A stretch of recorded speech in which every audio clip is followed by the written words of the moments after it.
వాళ్ళకు సహకరించి ఆ కార్యక్రమాలను ముందుకు తీసుకెళ్లడానికి జనజీవన స్రవంతిలో కలవాల్సిందిగా మావోయిస్టులకి వేదిక మీద నుంచి విజ్ఞప్తి చేస్తున్నాను. ప్రజా సంక్షేమం పట్ల నిబద్ధతతో పనిచేసిన అధికారుల కృషిని మా ప్రభుత్వం గుర్తించింది. పోలీస్ శాఖలోని పలు కీలక విభాగాల్లో అర్హత కలిగిన మహిళా ఐపీఎస్ అధికారులకు పోస్టింగులు ఇచ్చి దేశానికే ఆదర్శంగా నిలబడినం. తెలంగాణ పోలీస్ అకాడమీ, జైళ్ల శాఖ, SIB, ACB, CID, vigilance, armed reserve, CCS, cyber security బ్యూరోలకు మహిళా ఐపీఎస్ల సారథ్యం వహించడం మా ప్రభుత్వానికి, తెలంగాణకే గర్వకారణం. హైదరాబాద్, సైబరాబాద్, రాచకొండ ఈ కీలక పోలీస్ కమిషనరేట్లలో జోన్ డీసీపీలుగా 7 మహిళా అధికారులే. 2 కీలక విభాగాలను సైతం సమర్థవంతంగా నడిపిస్తున్న మహిళా ఐపీఎస్ అధికారులను చూసి తెలంగాణ రాష్ట్రం గర్విస్తుంది. అదేవిధంగా పోలీసు ఉద్యోగం అంటే కత్తి మీద సాము వంటిదే. పోలీసులకు ప్రతి క్షణం పరీక్షే, ప్రతి దినం పోరాటమే. ఒకవైపు నేరాల అదుపు, మరోవైపు నేరాల విచారణ, ట్రాఫిక్ నియంత్రణ, పగటి గస్తీ, రాత్రి గస్తీ, బందోబస్తులు నిర్వహించడం, విఐపీలకు రక్షణ కల్పించడం, ఇలా సవలాక్ష బాధ్యతలతో విరామం లేకుండా పనిచేస్తూ మనమందరం ప్రశాంతంగా జీవించేందుకు తమ జీవితాలను సైతం త్యాగం చేస్తుంటారు. ఇంతటి కఠినమైన సవాళ్లతో బాధ్యతలు నిర్వహిస్తున్న పోలీసులకు ఎటువంటి కష్టం రాకుండా చూసుకోవాల్సిన బాధ్యత మన అందరి మీద ఉన్నది. అందుకే మా ప్రభుత్వం పోలీసు సంక్షేమం కోసం అనేక చర్యలను చేపట్టింది.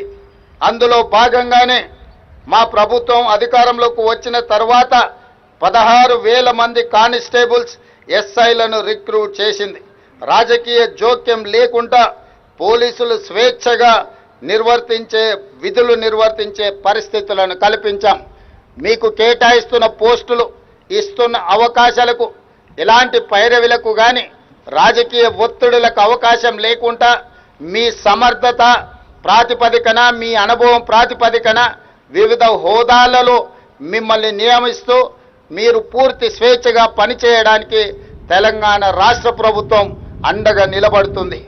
సంఘ విద్రోహ శక్తులు, తీవ్రవాదులు, ఉగ్రవాదుల దాడుల్లో వీర మరణం పొందిన లేదా గాయపడి అంగవైకల్యం పొందిన పోలీస్ అధికారులు, సిబ్బందికి దేశంలో ఎక్కడ లేని విధంగా తెలంగాణలో అత్యధిక నష్ట పరిహారం ఈనాడు మనం అందిస్తున్నాం. విధి నిర్వహణలో వీరమరణం పొందిన పోలీసు కుటుంబాల్లో ఒకరికి ప్రభుత్వ ఉద్యోగం, ఇంటి స్థలం, వారి పిల్లలకు రెసిడెన్షియల్ స్కూళ్లలో ఉచిత విద్య, వైద్యం, బస్ పాస్ సౌకర్యం తదితర పథకాలను అందజేస్తున్నాం. మెడికల్ సీట్లలోనూ పోలీసు అమరుల పిల్లలకు ప్రత్యేకంగా సీట్లను కేటాయిస్తున్నాం. తీవ్రవాదుల, ఉగ్రవాదుల హింసలో చనిపోయిన వారికి అందించే ఎక్స్ గ్రేషియాను కానిస్టేబుల్ నుంచి ఏఎస్ఐ వరకు 1 కోటి రూపాయలను, అదేవిధంగా ఎస్ఐ సిఐలకు 1,25,00,000 రూపాయలను, డిఎస్పీ అడిషనల్ ఎస్పీలకు 1,50,00,000 రూపాయలను, ఎస్పీలకు, ఇతర ఐపీఎస్ అధికారులకు 2 కోట్ల రూపాయలకు పెంచుతూ మా ప్రభుత్వం ఇప్పటికే నిర్ణయం తీసుకొని పోలీసు కుటుంబాలకు అండగా నిలబడాలి, వాళ్ళ మనోస్థైర్యాన్ని పెంచాలి అని చెప్పి పరిపాలనలో ముందుకు వెళ్ళడం జరుగుతుంది. మన ప్రాణాలకు, వారి ప్రాణాలను అడ్డుపెట్టే పోలీసుల రుణం ఏమిచ్చినా తీరదు. సమాజ శ్రేయస్సే ఊపిరిగా విధులు నిర్వహిస్తున్న పోలీసులకు అండగా నిలబడాల్సిన బాధ్యత మన అందరిపై ఉంది. ఆ బాధ్యతతోనే పోలీస్ సిబ్బంది పిల్లలకు ప్రత్యేక విద్యా సంస్థల్ని ఏర్పాటు చేస్తామని ఆనాడు హామీ ఇచ్చాం. అందులో భాగంగానే పోలీసు పిల్లలకు అంతర్జాతీయ ప్రమాణాలతో నాణ్యమైన విద్యను అందించే ఉద్దేశంతో రంగారెడ్డి జిల్లా మంచిరేవులలో యంగ్ ఇండియా పోలీస్ స్కూల్ని ప్రారంభించాం. ఇందులో 50% సీట్లు పోలీస్ సిబ్బంది పిల్లలకు, మిగతా 50% సాధారణ పౌరుల పిల్లలకు కేటాయించాం. Olympian boxer Nikhat Zareen, world cup cricket winner Mohammed సిరాజ్కి డిఎస్పీ ఉద్యోగాలు ఇచ్చి పోలీసు ప్రతిష్టను పెంచే విధంగా నిర్ణయాలు తీసుకున్నాం. అదేవిధంగా పోలీసు గౌరవం పెరిగితేనే రాష్ట్ర ప్రతిష్ట పెరుగుతుంది. పోలీస్ శాఖ ఇదే పనితీరును కొనసాగిస్తూ దేశంలోనే అగ్రస్థానంలో నిలబడాలని కోరుకుంటున్నాను. పారదర్శకత, జవాబుదారీతనం, నైతిక విలువలు పాటించడం పోలీసుకు మూల స్తంభాలు. ఇవే సమాజాన్ని పోలీసులకు దగ్గరకు చేయడంతో పాటు పోలీస్ శాఖపై నమ్మకాన్ని, విశ్వాసాన్ని పెంపొందిస్తాయి. కాబట్టి పోలీసులు తమ వృత్తి నిర్వహణలో వీటిని పాటించడానికి శాయశక్తుల ప్రయత్నం చేయాలి.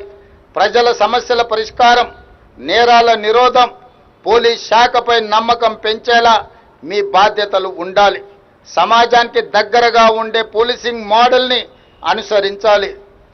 ఎక్కడైతే శాంతి నెలకొని ఉంటుందో అక్కడ అభివృద్ధి సాధ్యమవుతుంది. సమాజంలో శాంతి భద్రతలను కాపాడడంలో పోలీస్ పాత్ర కీలకమైనది. ముఖ్యంగా శరవేగంగా అభివృద్ధి చెందుతున్న తెలంగాణ రాష్ట్రంలో శాంతి భద్రతలు అనేవి అత్యంత ప్రాధాన్యతతో కూడుకున్న అంశాలు. ఈ విషయంలో మా ప్రభుత్వం లక్ష్యాలకు అనుగుణంగా పనిచేస్తూ పోలీస్ శాఖ మా అందరిలో స్ఫూర్తిని నింపుతుంది. సోషల్ మీడియా ప్రభావం బాగా పెరిగిన ఈ కాలంలో పోలీసుల ప్రతి అడుగు, మాట జాగ్రత్తగా ఉండాలి. ఫ్రెండ్లీ పోలీసింగ్ అంటే చట్టాన్ని గౌరవించే పౌరుల కోసమే, చట్టాన్ని ఉల్లంఘించే వారికి కాదన్న విషయాన్ని మీరు ప్రతి నిమిషం గుర్తు పెట్టుకోవాలి. ప్రజాస్వామ్య పాలనలో ప్రజల హక్కులను కాపాడుతూ వారి సమస్యలను తెలియజేసేందుకు చేపట్టే నిరసన కార్యక్రమాలకు పోలీసులు అనుమతి ఇస్తూనే ఈ సందర్భంలో సాధారణ ప్రజలకు ఇబ్బంది కలగకుండా ఎంతో సున్నితంగా బాధ్యతగా వ్యవహరించాలి. సమాజంలో శాంతి భద్రతలను సుస్థిరంగా ఉంచేందుకు పాటుపడే క్రమంలో విధి నిర్వహణలో తమ ప్రాణాలను అర్పించిన పోలీసు అమరవీరుల త్యాగాలు వెలకట్టలేనివి. ఈ పోలీస్ ఫ్లాగ్ డే సందర్భంగా వారి ఆత్మలకు శాంతి కలగాలని మా ప్రభుత్వం తరఫున హృదయపూర్వకంగా శ్రద్ధాంజలి ఘటిస్తున్నాను.